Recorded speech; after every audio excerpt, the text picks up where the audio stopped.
it has 77 parking space or 77 units and 74 parking spaces on it. And this company would like to convert this hotel that's been here for a number of years, and it's in the city of Charleston, obviously, to affordable housing units, and or housing units with the opportunity to make them affordable. And so there's going to be the question about whether you're inclined to support something like this, and then if so, how we go about doing this. Our zoning ordinance, which has this zone as general business, does not allow a residential development with 77 units on a property this size. It's actually only permitted by the zoning ordinance to have 48 dwelling units. So somehow we've got to come up with a way to allow the conversion to happen if you're inclined to support that. A little bit more about the property. It's located between Dobbin Road and Mutual Drive on the south side of Savannah Highway. It's in a commercial area. And it's about a half mile from the closest bus stop, which is shown here with the green star. And it is served by sidewalk, so pedestrian access to that bus stop is no issue. And there are two bus lines that run along or stop at this stop, which provide access to the greater Charleston area. So if you're inclined to support the proposal, then the question comes up, well, how do we go about amending the zoning ordinance to accommodate this? And there are two ways I think that we could do this. One being a conditional use provision that allows staff to approve the conversion, and the other one being a special exception that allows the Board of Zoning Appeals zoning to approve the conversion at a public hearing after they review the application and upon making a determination that it would satisfy the requirements in the zoning ordinance, they could approve it. So those are the two options, and I just listed a few considerations here for an approval. One being that these units would be affordable housing in accordance with the zoning requirements that we have in place right now. And I'll go through those on the next slide. Parking, pardon? This is Christopher. I don't think your slides are advancing. Pardon? I don't think your slides are advancing. You're still on the hotel picture. Yeah. Okay. I'm still on the photograph. The presentation, we're showing your actual PowerPoint, the main window, not your presentation window. This is Okay. Osborne, the Democratic Excuse me, candidate. excuse me. Call you. Oh, okay. Go ahead, Lee. There it is. Can you see this one? Yes. Okay. So this just shows the bus stop on the green star versus the property to the left with the red dot. That's about a half mile. Now let's see.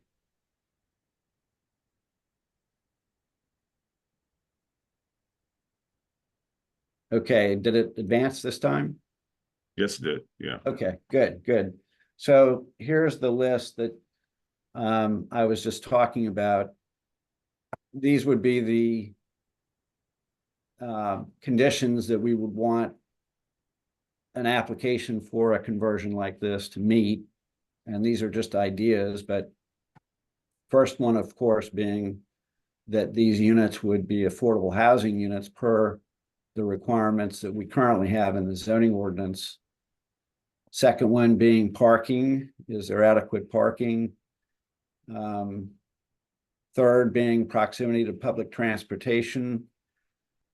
Fourth, compliance with building and fire codes, and perhaps we have the applicant submit something from a licensed architect, just confirming that the conversion would satisfy building and fire codes.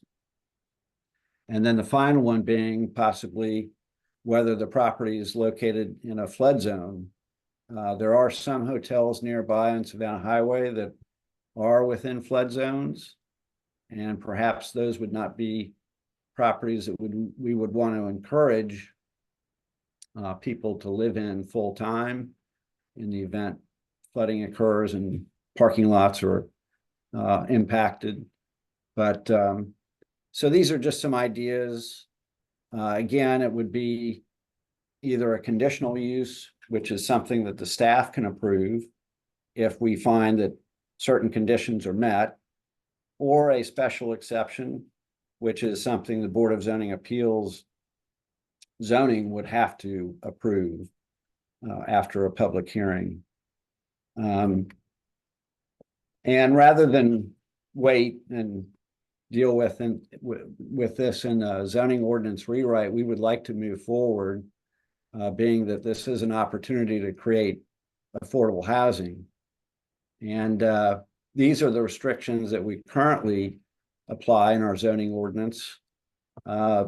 We have a requirement that they remain affordable for 20 years, that they meet these thresholds, 80% for rental units, and that the owner would have to execute a recordable memorandum of use with the city, acknowledging the restrictions, and then that becomes a recorded document and allows the city to monitor who's living in those units and their income.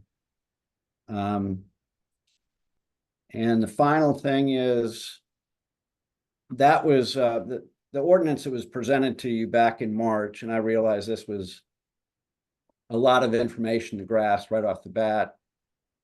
This represents the conditional use option, which is just simply an amendment to an existing section in the zoning ordinance that we already have used to allow this level of density on a lot of this size, with the units being affordable housing. So that's the presentation on the proposal. Be happy to answer any questions, but we're looking for some feedback.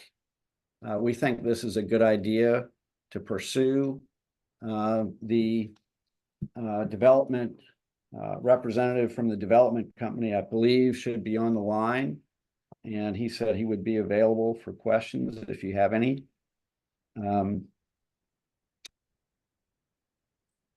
Okay, you finished, Lee? Yes, I'm finished. Okay, any questions? I have one question, but we don't know if it's going to be approved or not, but if it's approved, when they're talking about 80% of the AMI, you know, and they say affordability, affordable units, to me, that's kind of steep so far as going this for the 80%. And another thing that we are trying not to limit a short period of time of 20 years for affordability with certain units. And that's another thing that we spoke about before. A lot of people were doing the affordable units and going 20 years, and we were trying to extend that. And I think we spoke about that on community development. I think some of my colleagues on that mentioned that we were looking for a longer period of affordability on units that we are going so far as affordability, but that is something I want to throw out anyway. Anyone have any questions? Thank you. Okay, Councilman Gregory. Okay. All right. Were these kind of units that had kitchens and everything already? My understanding is that they have kitchenettes in them right now. Okay. Okay. Hello. The next question. Excuse me? Hello, this is PJ. Hello, this is PJ with the developer. I just want to let everyone know that I'm online. So if you have any questions specific on what the property type is and the plan, let me know and I can surely answer anything you have. Okay, thank you for that. Go on, Councilman Gregory. Yeah, second question is, what's the closest school and grocery store?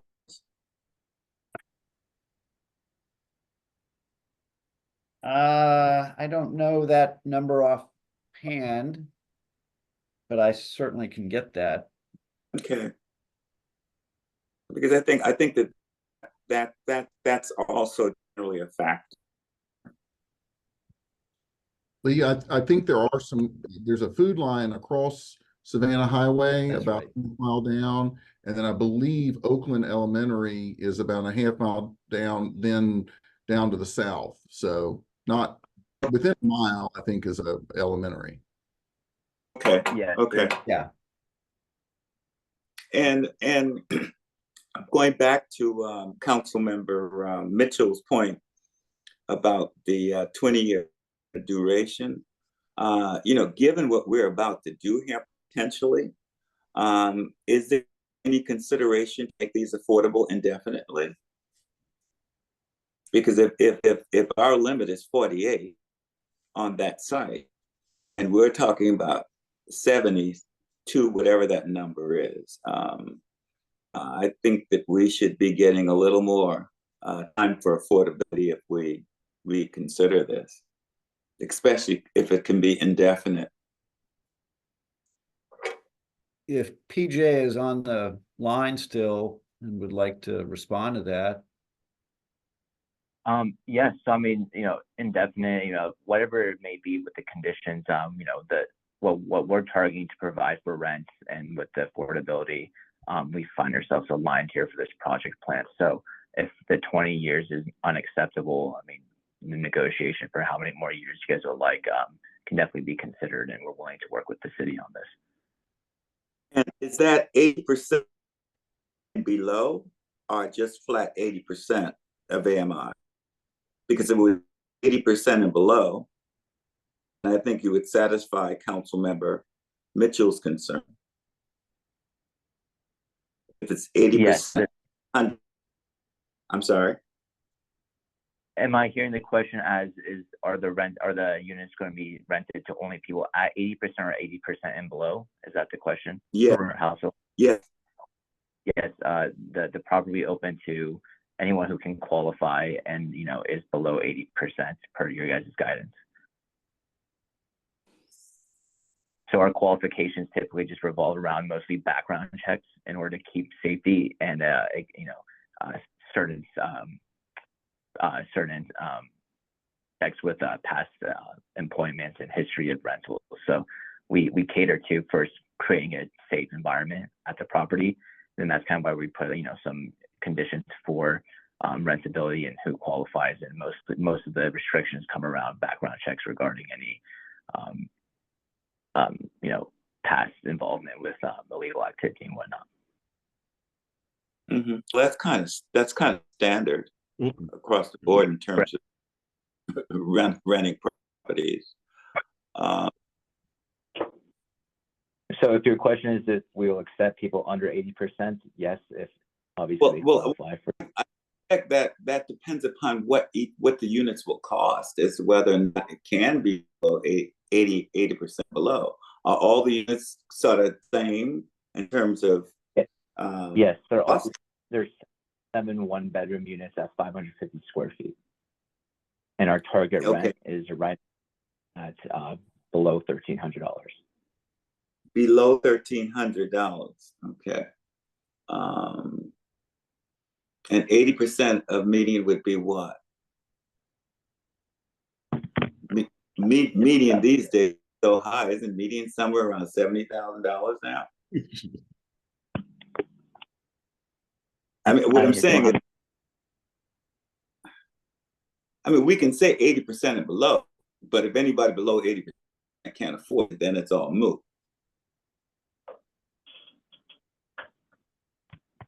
Are you, Councilmember Gregory, are you suggesting maybe we have some number of units that would be at a threshold below 80%? Yeah. Yeah. Thank you. Okay. Yes. Well, we can investigate that and speak with the developer unless he wants to answer that right now. I can't answer that question right off off the bat. I mean, obviously we have to understand what that percentage would look like and whether that makes the property, feasible at that point.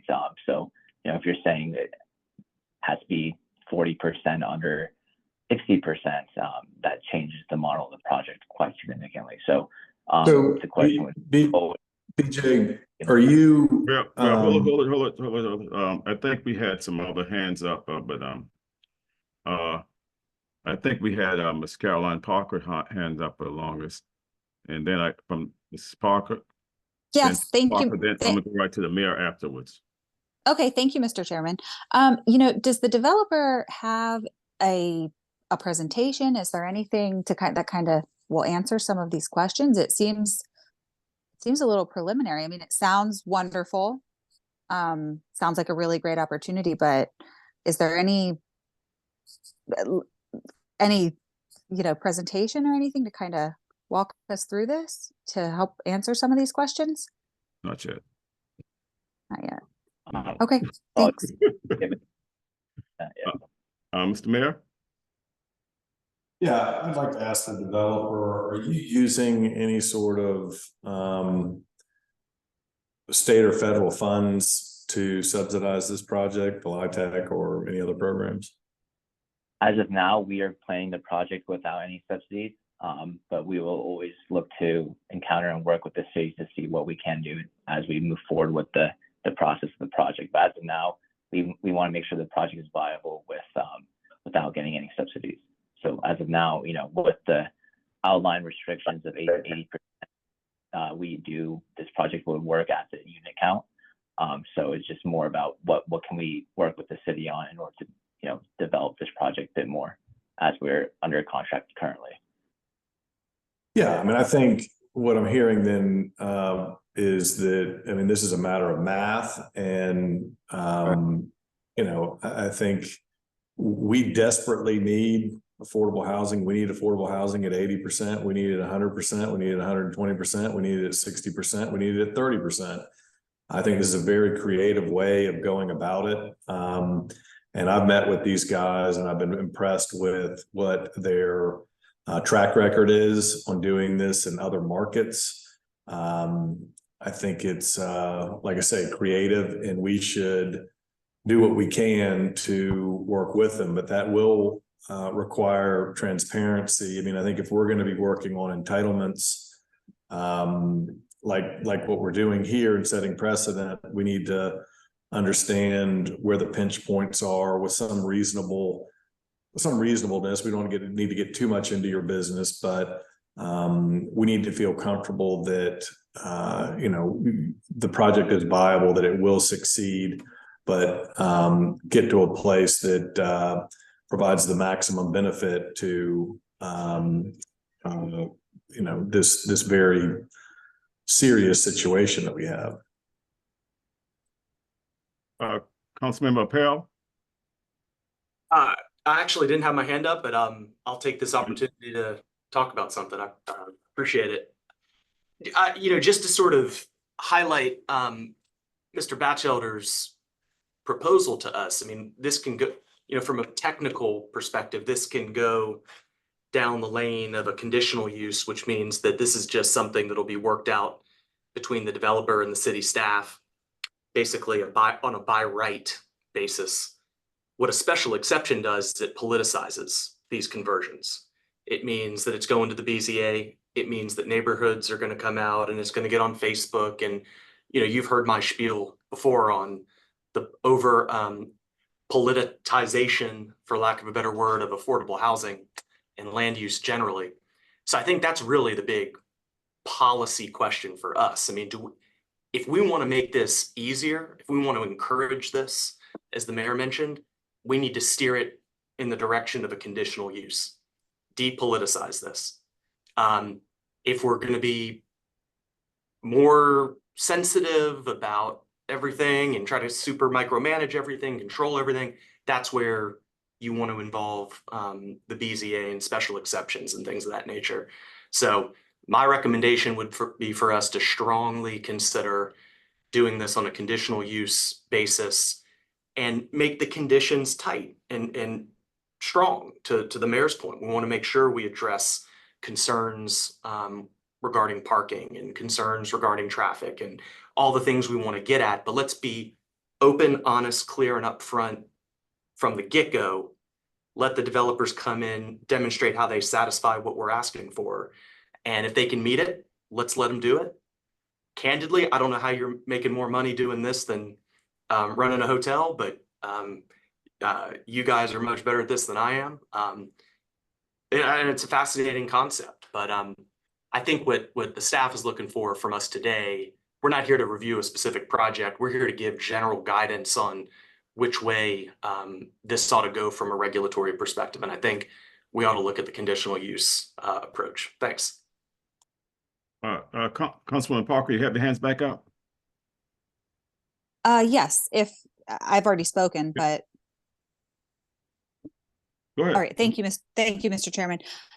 I agree with you, Councilmember Appel, but I vehemently disagree with taking this out of the public realm. I mean, I understand what you're saying, but I certainly feel that we have a mayor, we have a council that fully supports projects like this. And I think taking it out of the public, making this staff level decisions I wouldn't agree. I wouldn't agree to that. Just wanted to put that on the record. Okay, thank you for that. Did anyone else have any questions? Gregory. Okay, I didn't see it. Yeah, I'm closer to Councilman Appel's position with regard to having staff take a look and make a recommendation accordingly, because staff will be using much of what we discussed to make their determination. I just want to make sure that when we put restrictions, that we don't restrict police officers, firemen, nurses, teachers from being able to participate, and that does have something to do with where we begin in terms of the percentage of AMI that would be required. We have ran into situations, and I think Mars Yard is in question, where they had 79 affordable units there. Because of the way it was structured, in many cases, teachers could not participate at, let's say, even 60% of AMI level. Because if it's restricted to that specific area.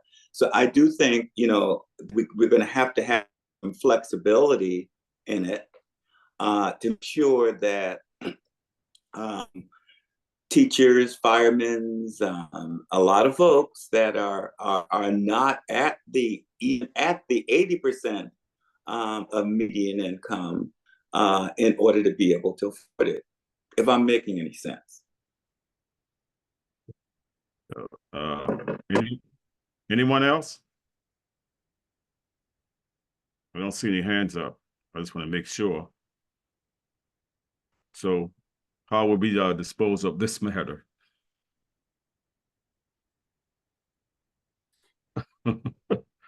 If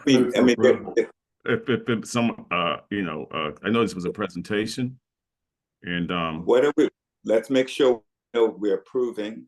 Right, that's what I'm saying. Mr. Chairman, Councilman Appel kind of very nicely summed it up. Staff is looking for direction. Do we move forward with something that is a conditional use amendment to the code, or something where we need to structure something that's more in line with the special exception language that Lee presented, so that we can start packaging this into an actual amendment that would then come forward to Planning Commission and eventually to City Council. So that would be our ask from this presentation, is to provide staff direction on how you would prefer us to proceed with. If accomplishing this is what you would like for us to move forward with, how would you like us to do that? And what would be your preference? We would prefer the conditional use. We think that it builds in the protections and concerns. But again, we wanted to make sure that we got proper direction from this committee and the council. Yeah, so that's what, Mr. Councilman McBride, you had something to say? Yeah, can just someone just quickly summarize succinctly conditional use, the definition of what that means? So, Councilman, if a conditional use means that as long as all the conditions are met, it's something that staff can approve, essentially, as Councilman Ross mentioned, kind of by right. You come in, you make your application, you verify that you meet all the conditions of approval, and you can get your approval through whichever the appropriate permitting or licensing process is. A special exception means there's a public hearing. You still have conditions that you need to meet, but you need to show that you're meeting those conditions and warrant the special exception via the public process through our Board of Zoning Appeals. That's it. Mr. Chairman, Yes. if I may. Councilman Gregory? Yeah, I'm going back to Council Member Parker issue. I mean, if we did conditional, okay, and the neighborhood, the public determines that we went this route as opposed to any kind of public interaction, it could be considered fallout. And that's a question to staff. I'm sorry, I didn't hear what you said at the end. Is that if we voted in a motion to conditional to allow staff to make the determination as to whether or not the conditions are being met, okay, could we get pushback from the neighborhoods, okay, saying that we're not, one, being transparent, okay, and two, not giving them allow them the opportunity or the right to have public comment. One suggestion, I think absolutely, I don't mean to answer for Mr. Batchelder, but I think absolutely you'll get, you have the potential to get pushback there. I would suggest, because Councilwoman Parker makes a great point, but I certainly understand where Councilman Appel is coming from as well. One condition that we could perhaps put precedent that we have one or two public meetings with the neighborhood to explain what is being contemplated here and get their buy-in. I mean, I think this does require some education to the general public. There's a lot of NIMBYism when it comes to affordability, but you know, we got to continue to press that this is a crisis that our city is facing, and we have to address it. And we have to find creative ways to do that, and this is a great example of that. You know, so I think making that a condition precedent would help alleviate that and create transparency there. But it might be a way to thread the needle, if you will. And that's what I would say too. We have to be transparent, because we don't want them to come back and bite us in the butt, you know, because that community would come out strongly out there in West Ashley. I know they would. And we don't need that problem. I don't think we need any more problem coming up. So when they don't have a chance to even voice their opinion over in that area, and you know, they always talking about West Ashley don't get this, West Ashley, you're throwing West Ashley away, and we'll have some problems. So I believe we need to have something with some type of participation from the public, somewhere down the line with the public participation. So yes, Councilman Appel. Not to beat a dead horse, but this is sort of a favorite issue of mine. Public hearings, public involvement in politics are one of the biggest impediments to affordable housing nationwide. And it's been like that for generations. Because people don't want those type of people living near them. We need to depoliticize affordable housing so that private actors, like the guy we got on the line right here, can make confident, objective, investment-backed decisions with the knowledge that if they meet certain requirements, they can get to do what they want to do. If you're asking this guy to close on this property invest all this money and time and effort and opportunity cost in this deal for the hope that 8 months from now, some citizen committee is going to make a subjective determination in his favor. It ain't going to fly. So, I mean, I understand the politics of this. It's tough to tell people this. The easy way is to punt this to public hearings and quasi-judicial boards. But that is what's killing and choking affordable housing nationwide. We need to depoliticize affordable housing. Thank you. And if I may respond, Mr.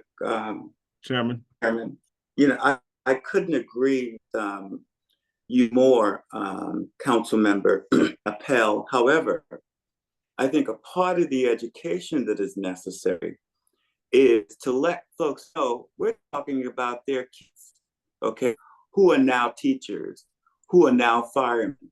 We need to teach, we need to let them know that the face of affordable housing is very different than it was in the past. So I think a part of what we need to do, okay, I think, is to do more educating of the public in terms of what affordable housing really is. And that's why we're going to all these different names: attainable housing, workforce housing, whatever, okay? But I think that once, and this is going to take years and perhaps even generations. I'm with you. I don't want you to think I'm with you. But I think that we really need to re-educate, and I'm talking about on a national level, not just locally, that the face of affordable housing is different than it was in the past. Most people are thinking of Section 8 in public housing, okay, both of which are with people who are responsible. I think the majority of them are responsible, et cetera, et cetera. Because the question all comes in, will we take Section 8 in this building? Okay. And, you know, what would that mix look like? So to me, while I agree with you, Councilmember Rod, I think a part of this, okay, of depoliticizing is outreach and education to make sure that people realize that the face of affordable housing is very different than it was 10, 15, 20 years ago. thank you very much for that.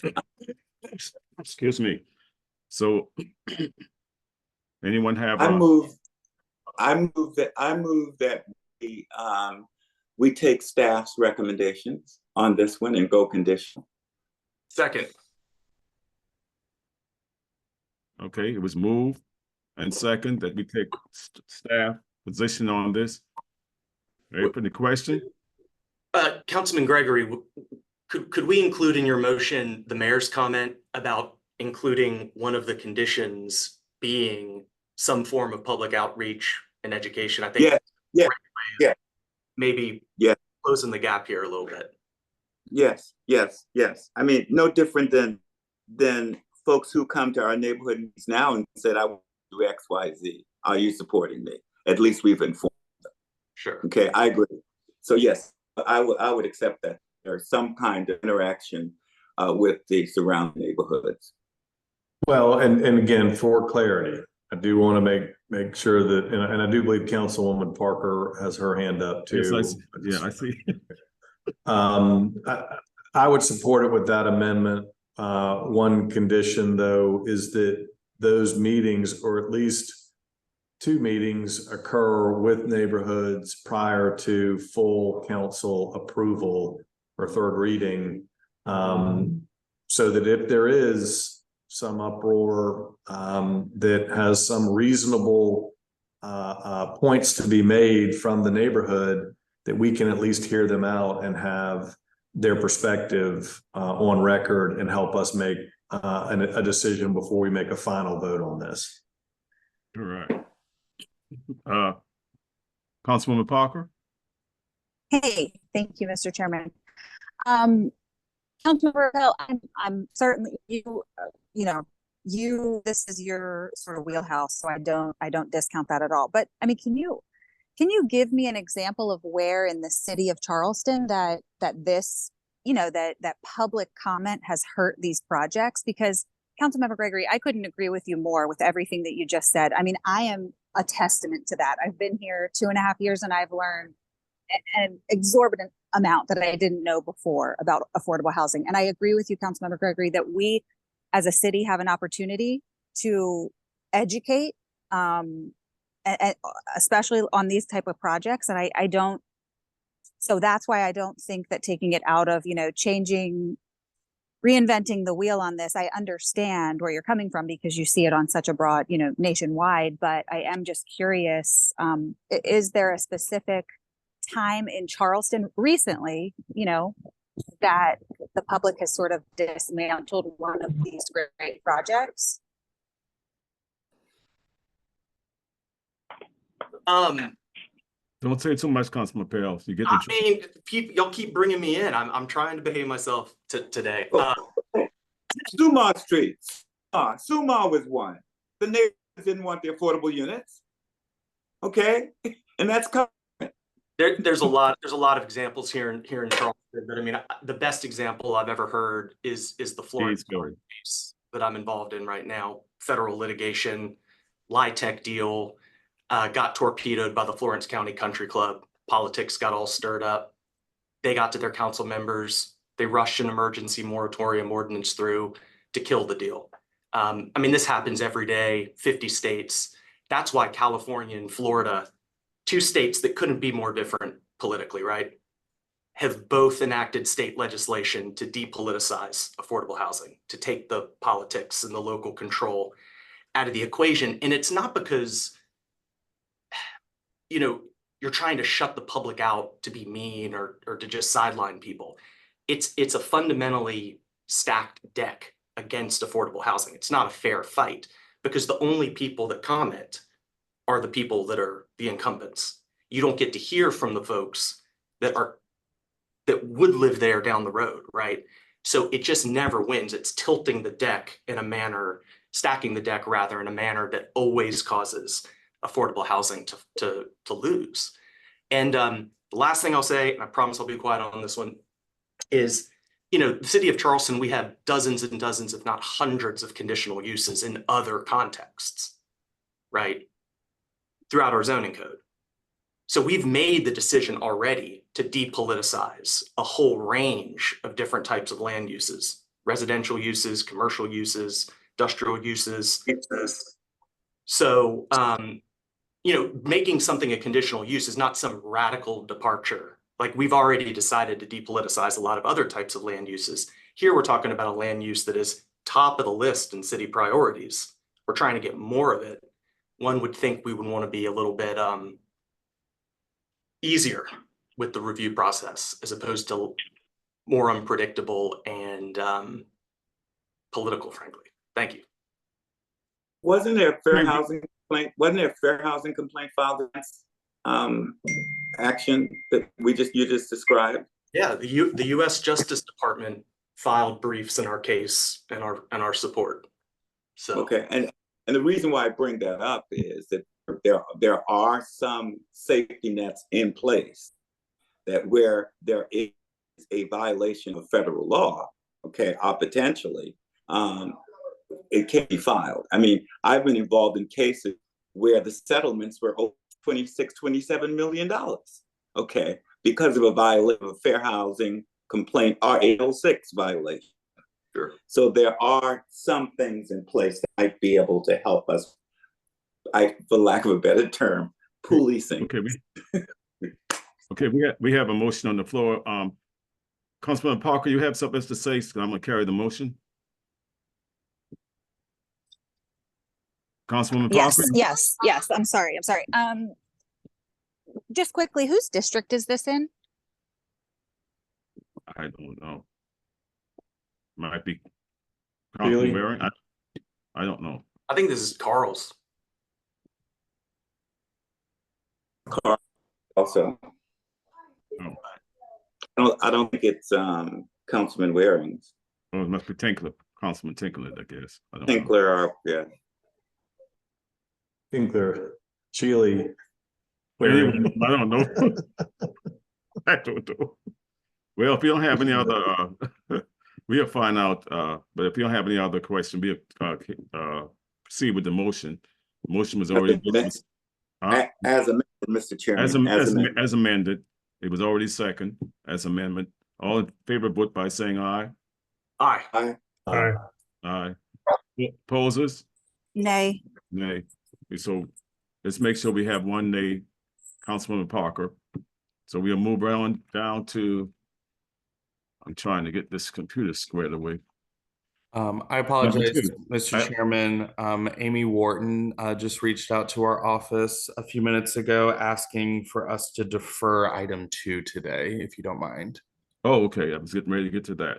Okay, item 2 is a resolution authorizing the transfer of resolving loan funds awarded by grant number 449-04099 and other grants also. So that's going to be deferred. So we don't have to discuss that today. So we can move on to item number 3. I actually need a vote. I'm sorry, Mr. Chairman, to defer it. Thank you. Okay. I'm asking for a vote on the deferring item number 2. So moved. Second. Okay, it was moved and second that we deferred item number 2. All vote. And before we do that discussion, what's the reason for the reason for the defer? I don't know. Because what we're doing is combining dollars to go to the LDC for economic development loans. Right? Did she say I understand. I'm sorry. I'm just the messenger. I was told that she reached out to Jennifer and said that they needed to defer it today. Okay. All right. Okay. Move for deferral. Yeah. Okay. Was move for deferral. All vote by saying aye. Aye. Aye. Opposed, nay. Item number 2 is going to be deferred. Now we're down to item number 3, discussion regarding HARCC recommendation related to the Board of Architecture review and policies north of Line Street. Who's going to be doing that presentation? Is someone doing a presentation or discussion regarding it? Who's going to? Chairman Mitchell, I was going to represent Hark for the presentation, if that's okay. Oh, okay. And where is Adrian on this? She should be there on as well. Is she online? Is she on this call? Yes, she is on. She's there. I saw. Okay. All right. Thank you. All righty. Mr. Vice Chair, Councilman Gregory. Councilman Gregory. On mute. Here, yes. Yes, can you take over for a few minutes for me? I have to make a quick call. Okay, and we've already recognized Councilman Sackren, right? Yes, I did. Okay, Councilman Sackren. Thank you, Councilman Gregory. Thanks, Mayor, and thanks, CD committee members. I think, Patrick, there's a presentation or just short 3 slides I just wanted to share with you all for those that needed just to kind of an update on this particular push from Hark. So Patrick, can you put that up on the screen real quick, if possible? Sure thing. Just give me 1 second. All right.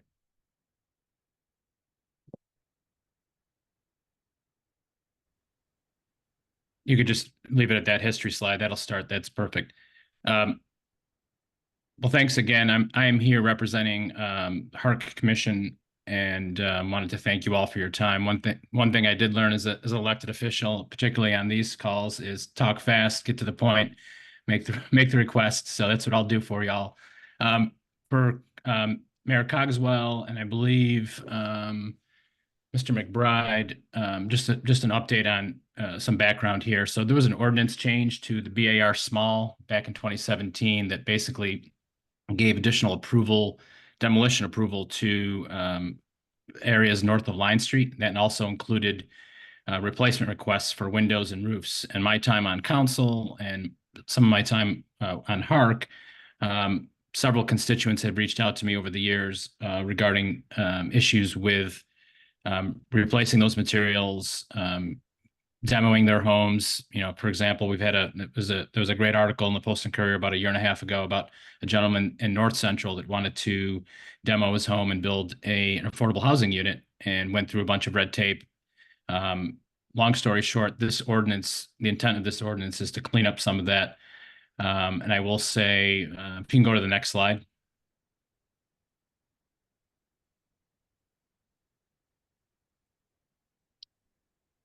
The ordinance that we're trying to tweak, so to speak, aligns perfectly with Hark's mission and aligns perfectly with some of the concerns I had when I was on council. These are the 3 unintended consequences of that BAR North Alliance Street change in 2017. I'm not going to read them all for you. They're pretty self-explanatory, but to capture that in 3 bullets, it was disproportionately affecting African Americans in the areas north of Line Street, particularly with demolition. As I said, there was a case that was in the Post and Courier about 2 years ago, a year and a half ago, regarding a gentleman that was looking to refab his house, was denied demolition. He simply just wanted to rebuild the house and put in a affordable housing unit.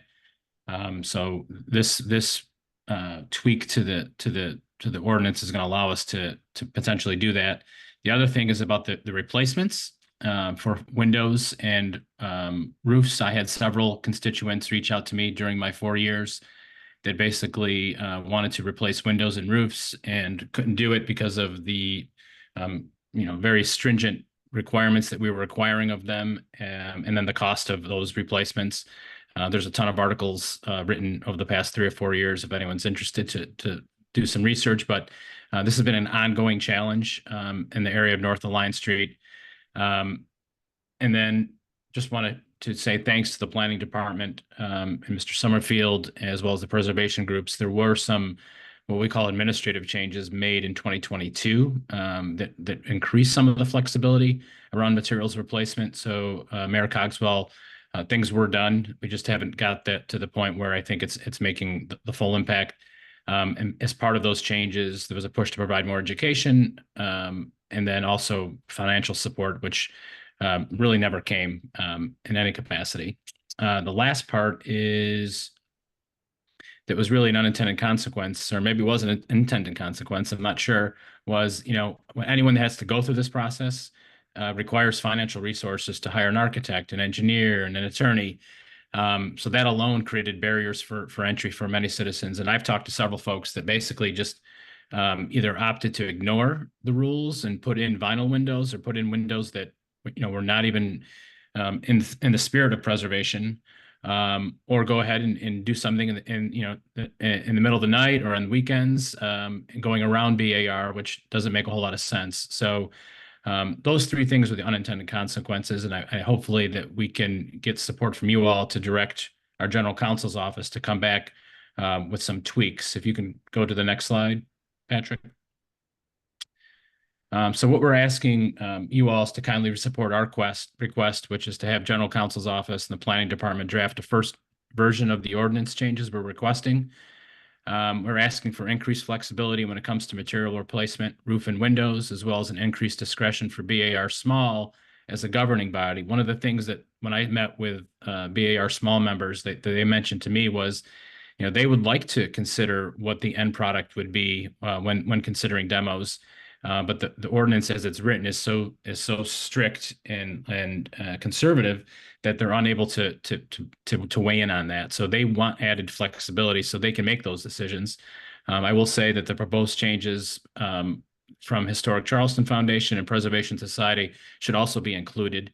I believe one of those organizations provided a letter of support or an email today in support of our effort to continue to tweak and reform the ordinance.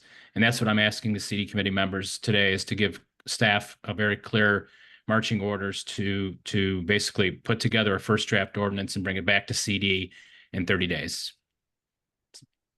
Thank you.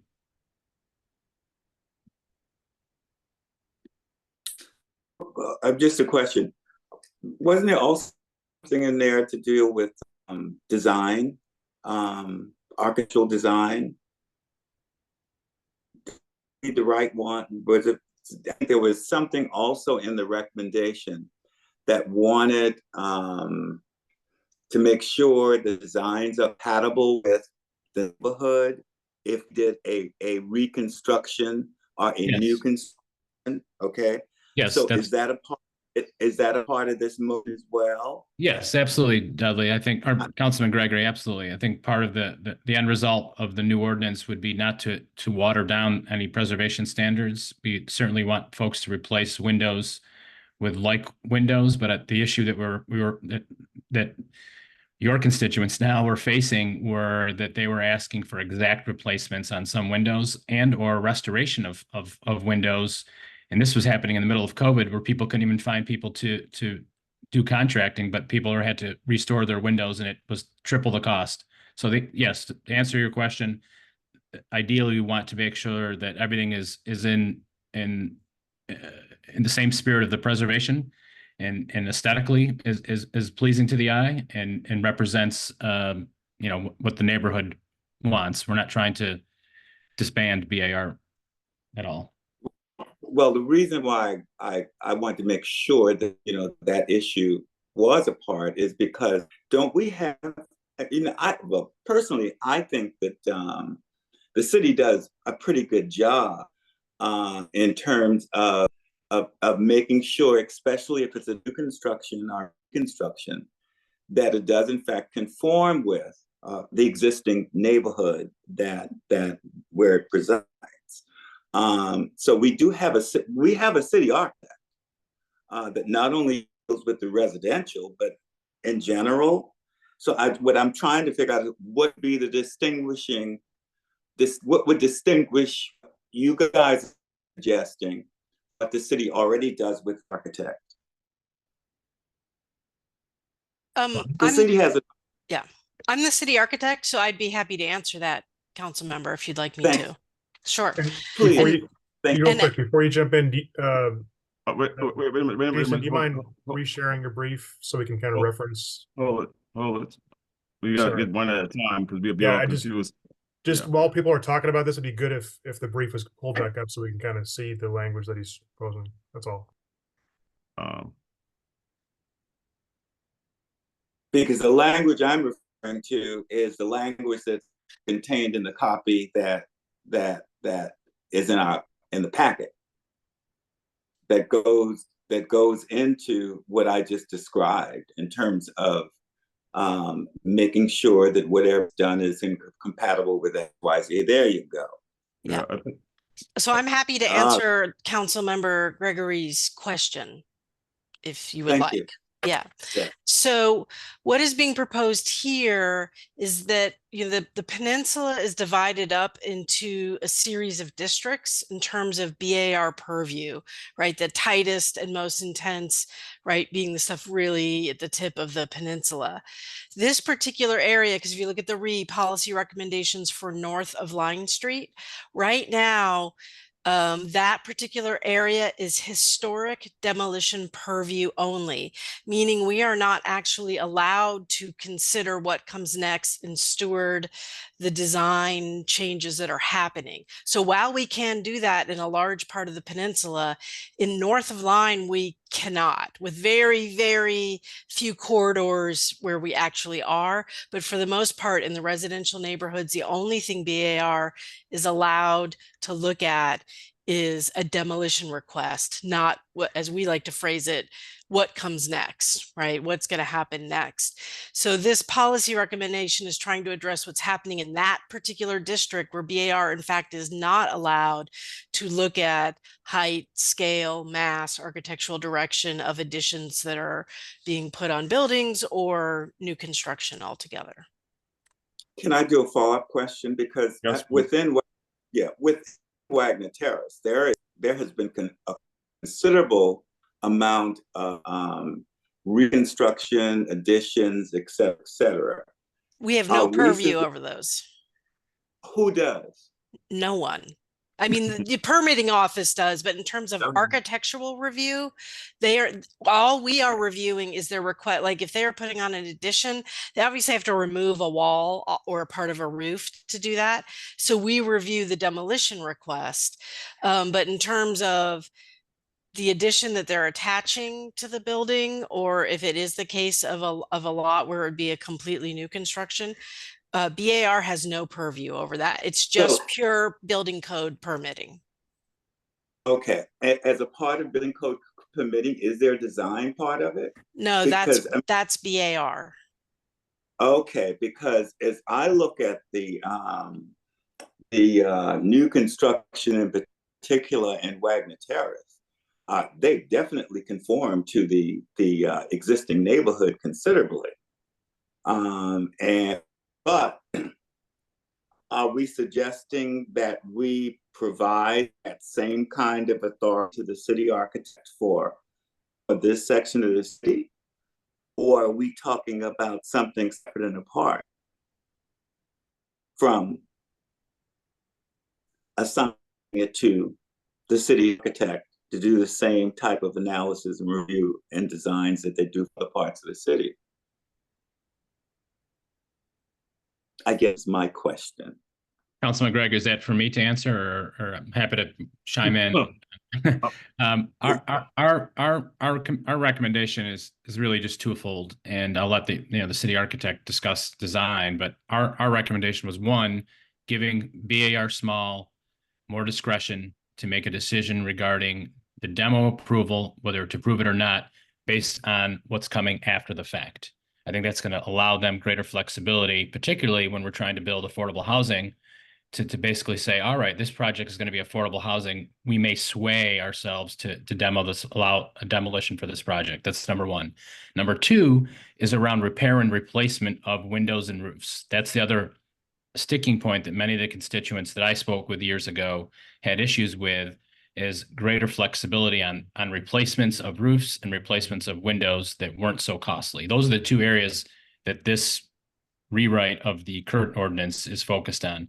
What happens after that, Councilman Gregory, that's up to you all if you want to include this in the new revised ordinance regarding design. And I will say there are some in our neighborhood, there are some houses that I would say did not follow the design of and don't fit into the neighborhood. But you're right, by and large, most of them do. They really do, Right. in a very good way. Okay, Councilwoman Parker. Thank you, Mr. Chairman. I waited very patiently, didn't I? Yes, you did. Okay, thank you, Jason, for kind of clarifying that, because I was a little confused, because it sounds like I completely understand the issues. I think when you were on council, with the replacement windows, and I mean, it seems a bit outrageous, like these custom windows. I remember one woman coming in during public comment. So I wholeheartedly agree with some of those changes. And I would like you to, well, I think you did. I think you clarified that for me. But but then on the demolition side, so we're saying, again, we're prioritizing a project. So we're giving a body BAR, like a DRB, these guidelines. It's no secret. I've had my district to, DRB, and that's sort of our BAR in a way. It's difficult because it's they have a set of guidelines that they have to go by, whether it's 50 years, et cetera, et cetera. But if we're going to open it up to sort of having this, we'll allow demo if you're going to do this, but not if you're going to do this, isn't that a slippery slope? And I don't know if legal can help me with that. I mean, when we're just getting into property rights, and I mean, where do we line up with that, as a city, if we're saying we're going to allow it for some but not all? Does that question make sense? And that might be a question for legal if they're on here. I don't know. Okay. Yes, hi.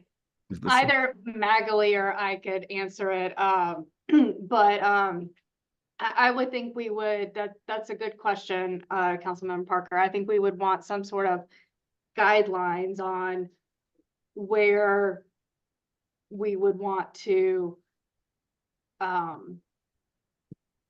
basically sort of a variance. Is that what's being asked for?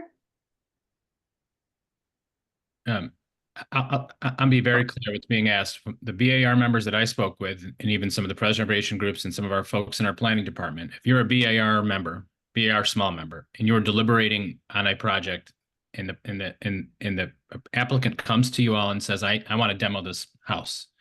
At this point, as Ms. Wortham Galvin has expressed, the BAR small cannot consider what's coming after the project. They can't consider design, they can't consider scope, they can't consider size, they can't consider anything. They just have to look at that specific application and whether that structure could be demoed or not. And the requirements, the criteria are pretty high. So a lot of times, Caroline, if you look, or Councilman Parker, if you drive around, downtown, I was really surprised at some of the homes that did not receive approval for demo. And you look at the house and you're like, this thing's going to fall upon itself. So it's those types of homes that I'm talking about. So giving the BAR small the flexibility to basically, in their mind, have the option of approving or not approving based on what the project comes next. It's not a contingency. It's more of just giving them some additional flexibility to consider what's next. So basically asking the applicant, what is your plans with this project? And then they will use that information to deliberate on approval or not approval. Does that make sense? That does. Thank you. And that helps. And so planning, we've already had this discussion as far as DRB. Have we implemented any changes to that process that we could then carry over to something like this? Mr. Summerfield? Through you, Mr. Chairman. So Councilwoman, we have drafted those. We've been circulating those with the community. That ordinance amendment for DRB has not come forward yet. That is subtly different from what former Councilman Saccharin and the Hart Committee are proposing here, in that those adjustments for DRB are about the criteria for determining eligibility for demo and making that a not a straight 50-year test, but like have some things in there so that there's some really robust conversation that can be had to allow things that are 50 years or older but aren't historic to be demoed without some of the consternation we've had in the past. Again, that has not been adopted. That's still been something that we've been talking with the community groups about, making sure we have community support for that amendment to come forward. All right. Mr. Chairman, I'm sorry to interrupt. I've got to drop, but I'll just say I totally support this and apologize. I'm 10 minutes late to a meeting out in my office, but just want to let you know that I do support this and unfortunately have to leave the meeting. Okay. All right. Yeah. Chairman, Ms. Creech was trying to speak. Can we see if she can get on now? Okay. All righty. I'll give her a few minutes. Yes. Good afternoon. Can you hear me? Yes. Yes. Okay, good afternoon. I just wanted to chime in on that last question presented by Councilman Parker.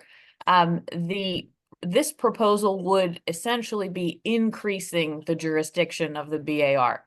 So in order to consider what comes next, this would be essentially allowing them to consider that as in addition to the demolition. So I think that does open up a can of worms from a number of other standpoints, and the slippery slope point that Councilmember Parker brought up is a consideration, but to be clear, it would be expanding their authority. And I just wanted to make sure that that was understood.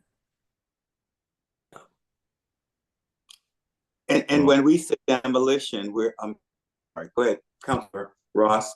How do you continue your thought process there? When we demolition, we're not necessarily talking about demolition of the whole shebang. It just be talking about demolition of windows or whatever. Am I correct so far? Yes, demolition includes removal of any historic element. So it could be a portion, it could be just a couple windows, it could be the whole thing. So demolition would basically the removal or destruction of any portion of the material. Okay, and based upon some of the recommendations that did come from Councilman Saccharin a couple of years ago, we did make some adjustments with respect to windows and some other things that might be to demolition, didn't we? Correct. As the councilman mentioned, we updated our North of Line policy. We included some additional provisions that allow for some additional administrative relief on replacement materials that could be approved administratively as a part of a a rehab process, yes. And Right. therefore approvable under the administrative demolition piece.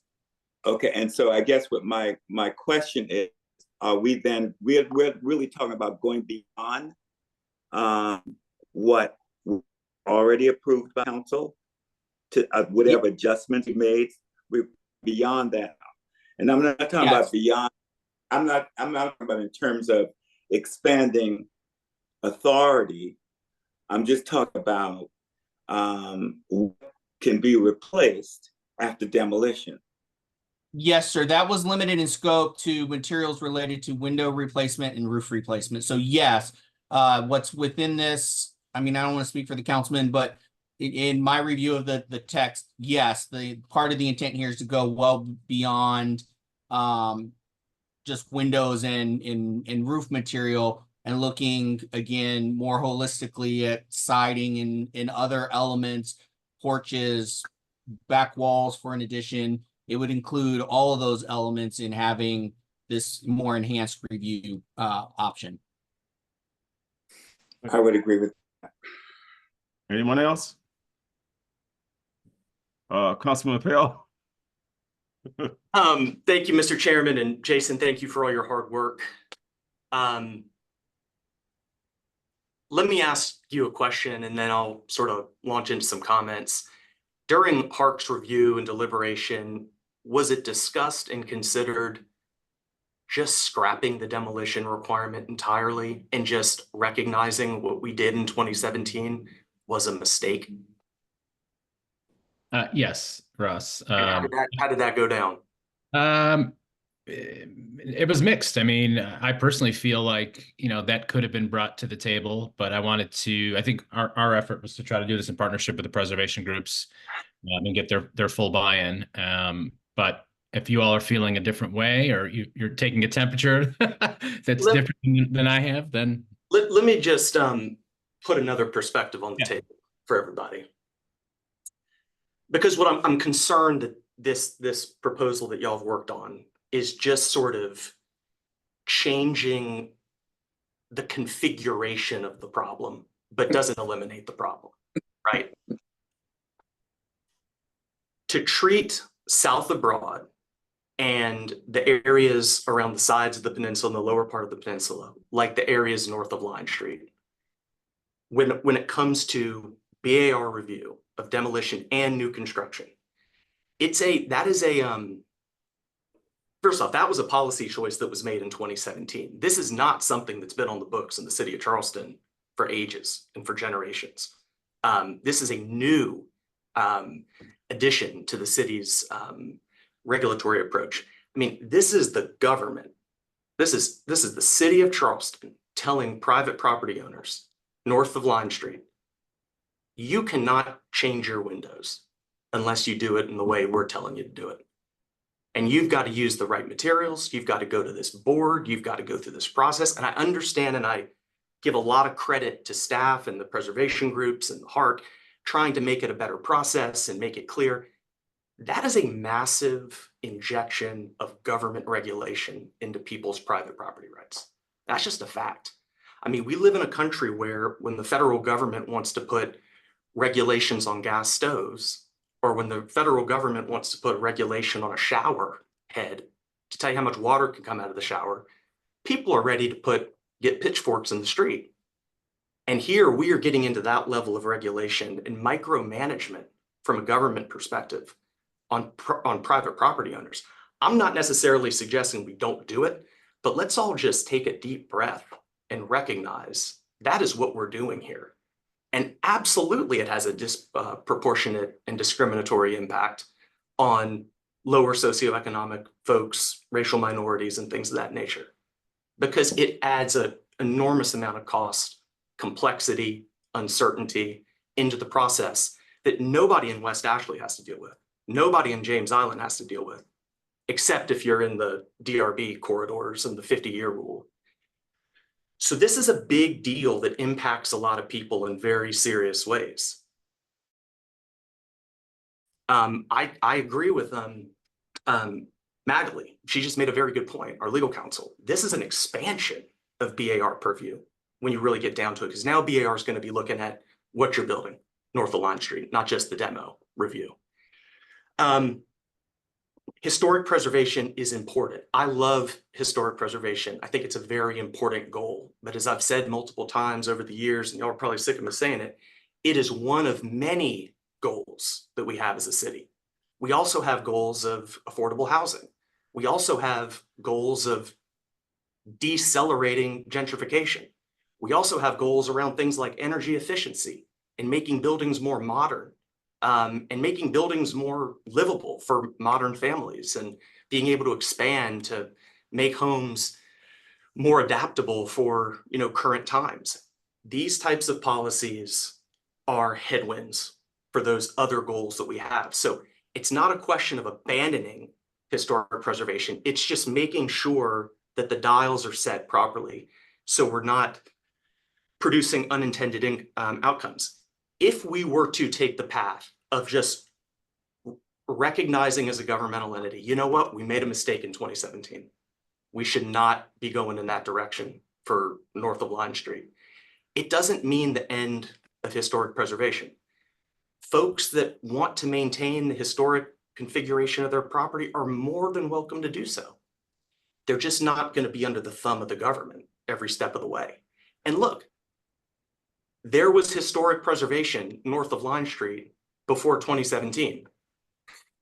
It can exist in the wild in a free market scenario without us getting involved and our staff getting involved and politics getting involved and the BAR getting involved. So let's just be cognizant of what we're doing. I mean, we live in a society where people lose their minds when the government makes very minor, you know, encroachments into their personal life. But in areas of land use and property rights, we are just so happy to just, you know, cede so much authority and so much control over the government without skipping a beat. And so I applaud the HARC, I applaud the historic groups, I applaud the staff, not just for this recommendation, but the recommendation a few years ago when we were trying to tweak the procedures with the materials, but we're modifying and tweaking a structure that I think is fundamentally problematic. And I think we just need to make sure we keep that alternative and that option on the table. So I'll rest there. Mr. Chairman. I mean, Councilman Gregory? Yeah, I agree that there are unintended consequences. But also, one of the unintended consequences is the devaluation of property. When you start changing materials, et cetera, et cetera, et cetera. I mean, for instance, if I was to change the back half of my house, okay, under these current standards, we're talking about maybe $200,000 just changing the windows to the rear of the house, okay? Would I like to do it for 20 or 30? Sure. But what that do to my neighbors and my neighbors is devaluate their property based upon what I did. So I do think that there are unintended consequences as you articulated, but I also think that we need to also take into consideration some of those one of those consequences could be devaluation of property values in certain areas when we start a free fall. Do what the hell you want to do, okay? I don't think that's going to work. I do think that there need to be some kind of guideline or restrictions to protect property value. Anyone else have any questions? I don't know how we're going to dispose of this, but isn't there a motion on the floor? No, Jason has his hand up. No, Councilman Sacre? No, it's not a motion yet. Councilman Sacre? Thank you, Chairman Mitchell, and thanks, Councilman Appel and Councilman Gregory. It sounds like you guys are coming from two diametrically opposed areas, but I agree with both of you. I mean, initially when I thought this process 2 or 3 years ago, my initial thought was to scrap BAR small purview north of Line Street altogether.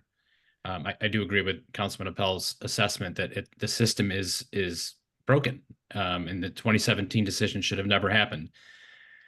But I also understand Councilman Gregory's point regarding design and aesthetics in our neighborhood. There are many folks in the neighborhood that moved to Wagner Terrace, moved to North Central, moved to these parts of the city because of what they're moving into, and it's the design that is part of our community. I say that all to say that it's really up to the pleasure of the CD committee. HARC is just here as a commission. We're here to make recommendations. I am hopeful and encouraged that you all understand that there were unintended consequences from the 2017 decision, and that we need to make some changes. Whether that's scrap the whole thing altogether, Councilman Appel, I'm not sure that's possible. Although I would lean into that.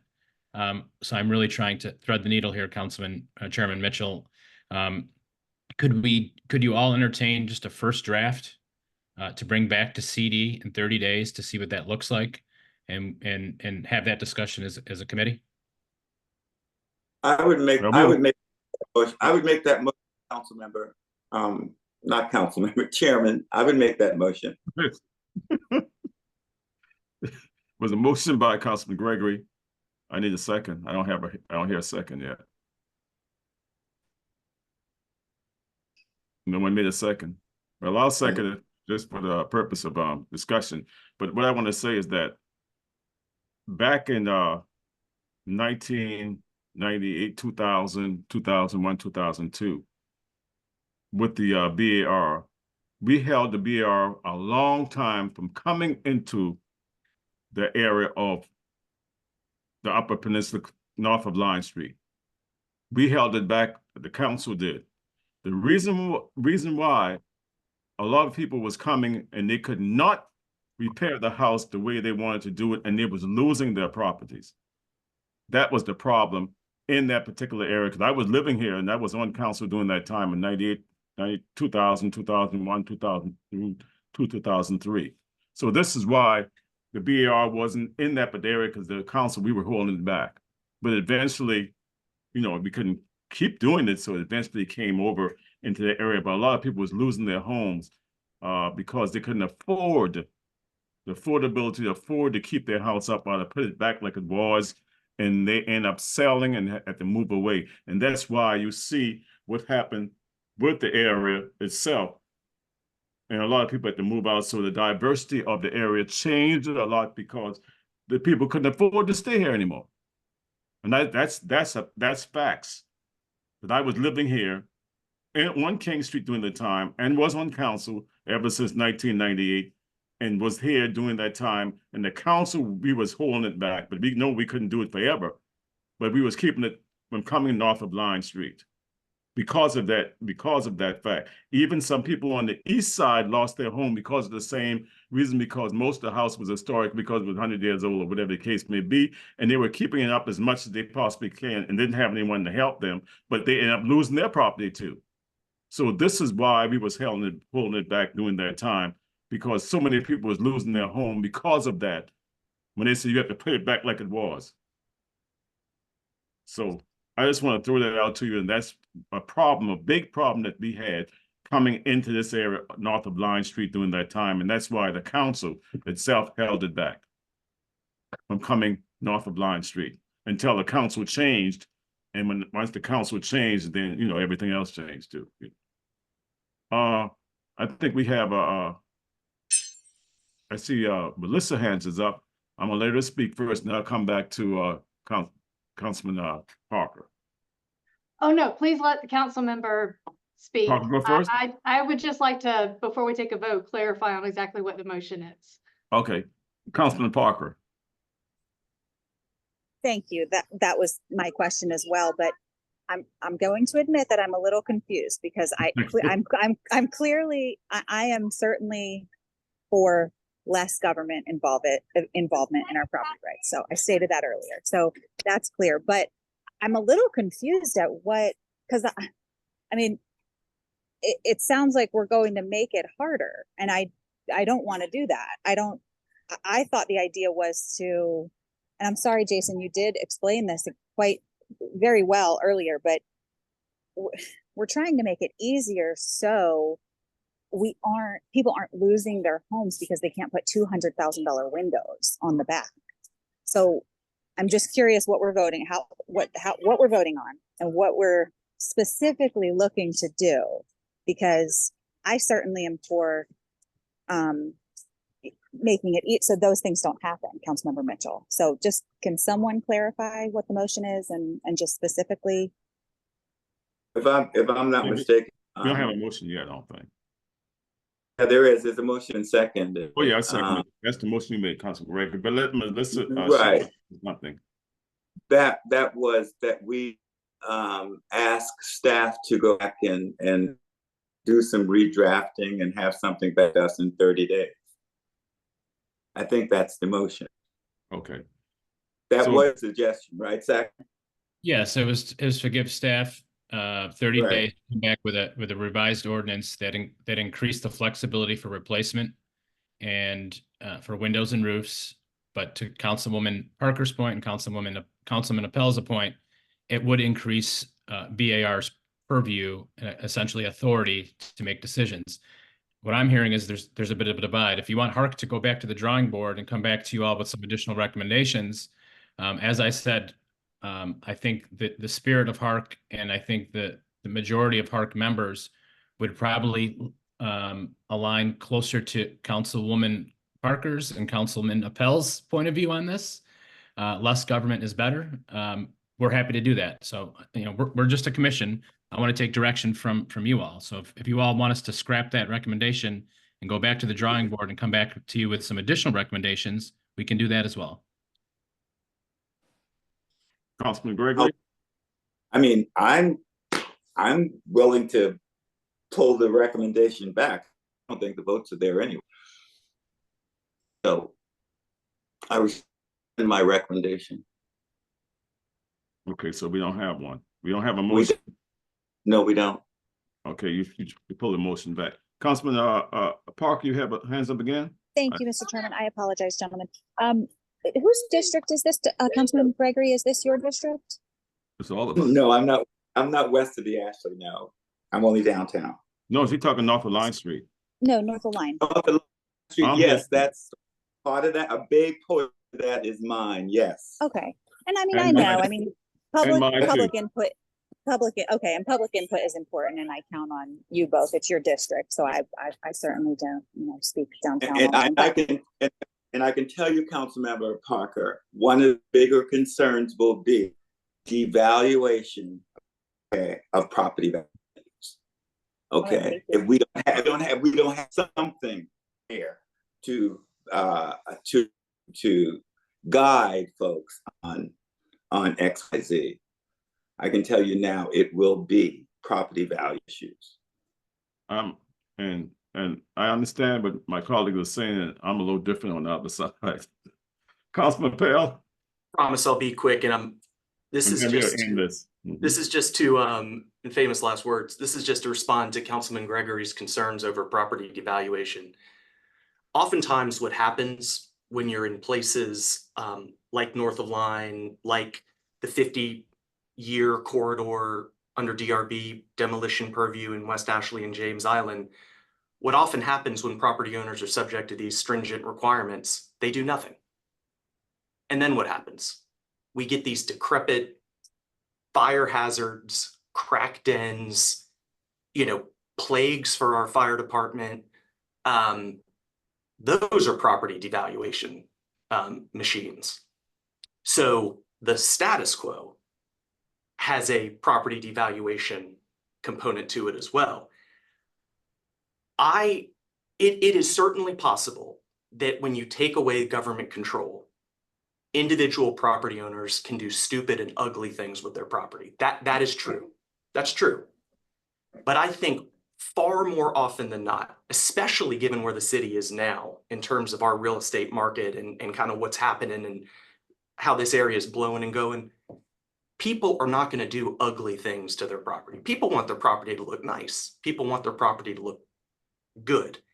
Doesn't always work out that way, but I think on the whole, people tend to do good things with their property in a manner that is positive. But it can't control everything. But one of the worries is that when you have such stringent demolition requirements, you know, it leads to these very, very dilapidated situations. And that can cause not only property devaluation, but also, frankly, life and health hazards, as our fire department has talked about with us over the years. So, you know, anytime the government gets involved and does regulations, particularly regulations this sweeping, there's unintended consequences. And I think we've seen many of them. I mean, Councilmember Mitchell, I mean, what you were just talking about when you spoke a minute ago is exactly what I was talking about. I mean, if you wanted to come up with a scheme to drive gentrification, and you know, let's say it was 40 years ago or so, and you were like, how are we going to do this but not be on the nose about it? And I'm not saying this is what the intent was for the folks that put this into the process many years ago. I'm not saying that. But if you were to try to create a governmental scheme of regulation to put gentrification on rocket fuel, it would look a whole lot like this. And with that, gentrification took place 40, 50 years ago in this city. Gentrification. Not that much. Because when I'm gonna throw this out and then we can move on. But on council, like I said back in 98 when I got on council, 98, 99, 2000, it was different in the city of Charleston. 69% was really African American, 69%. Now we're down to what? 14, 15%. When we kept the BR from the north of Line Street, these, even on the east side and part of the west side, still had numbers of people. But once they came over and they started getting to the homeowners to repair the house back like it was, they end up selling the house, or the house went up for taxes because they couldn't pay it. Then what happened? They couldn't repair the home because it was too much. And I can tell you these are facts because I was out there all the time with it. That's what happened, and that's what caused a lot of gentrifying the area because of the fact they couldn't repair the house. So they sold it. They got rid of it. They got out of it. They couldn't repair it. The cost factor was there. It was too much, you see. And I sympathize with the people during that time in 2000 and 2001, 2003, but there's nothing I could do about it, you see. But once the BR came over north of Line Street, if you wasn't living here, you didn't know about it, but you will see what happened during that time. I'm telling you, and these are facts, I'm telling you what happened during that time. This is not a hearsay that I'm talking about. This is really factual information that I'm talking about what happened during that time. And you might have heard about it.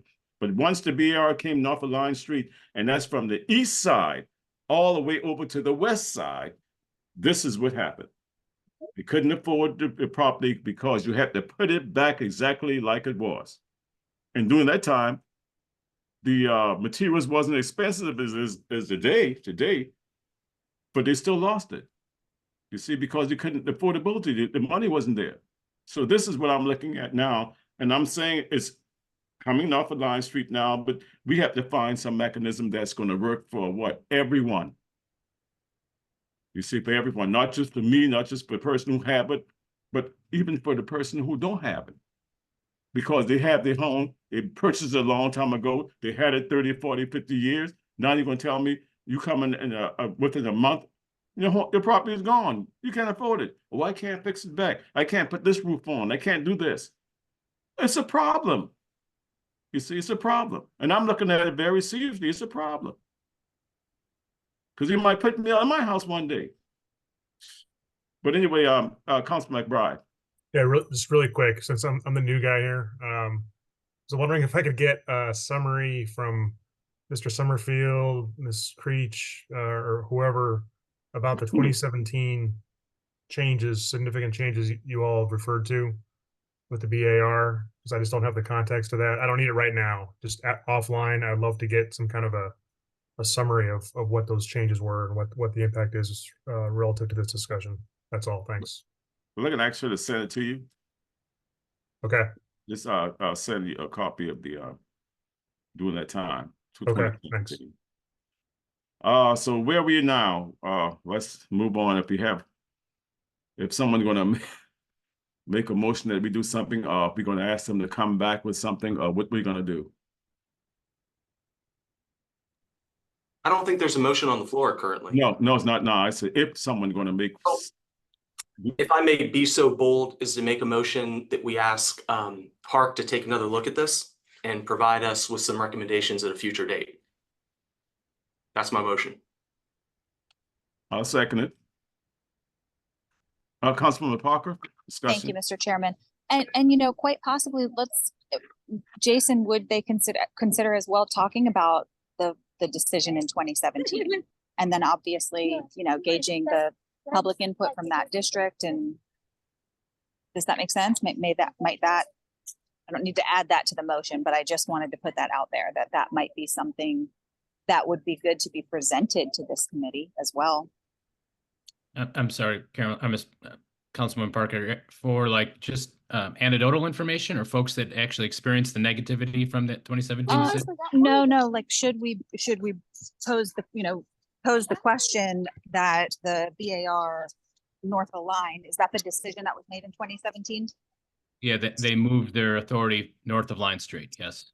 Right. Yeah, and I think Councilmember Appel mentioned that earlier, was that addressed, or is that something that maybe you can address? Is that something, I don't need, like I said, I don't need to add it to the motion, but it might be good for staff and or Hark and or, the public just to, so this, address it with this committee so we can read that if that's a potential item that the city would like to see. Does that make sense? It makes sense to me, and I think that's a great idea. Okay. So the motion. Yeah, one more thing, just for the record, Jason, I just want for the record, you said Hark and Councilwoman Parker would agree. And I love that because I truly believe that we'll agree on way more than I agree that you agree that I agree. So Councilman Pell, would you make that motion again so I can kind of? Sure. I would make a motion that we refer this matter back to Hark for a review of all matters pertaining to this issue, including specifically revisiting the ordinance changes from 2017 and whether we ought to go back to the dark, long history in the past of 2016. Thank you much. So we have it. I second it. So now all in favor by vote by saying aye. Aye. Aye. Opposes? Nay. That's the only nay. Councilwoman Parker, did you vote? Aye. Okay, so we have all ayes, one nay, Councilman Gregory. So moving second. All in favor, we already voted, so that's it. Anything else to come before the committee? Before we adjourn? Anything else to come before the committee? Nothing else? So we adjourn. Thank you, Mr. Chairman. Bye, everyone. This was a good meeting. This one had something for everyone. I think it was a great meeting, Mr. It was. Great meeting. Good Great discussion. conversation. Great discussion, yeah. It's I good. learned a lot. Thanks, y'all. All right, bye, y'all. It's All a right. lot, Councilman McBride. What's that? It's a lot. Yeah. You're talking about 2017, 20, like, well, okay. I don't know. I'll take Whatever you care. guys say. All right. I'll see y'all later. All right, take care.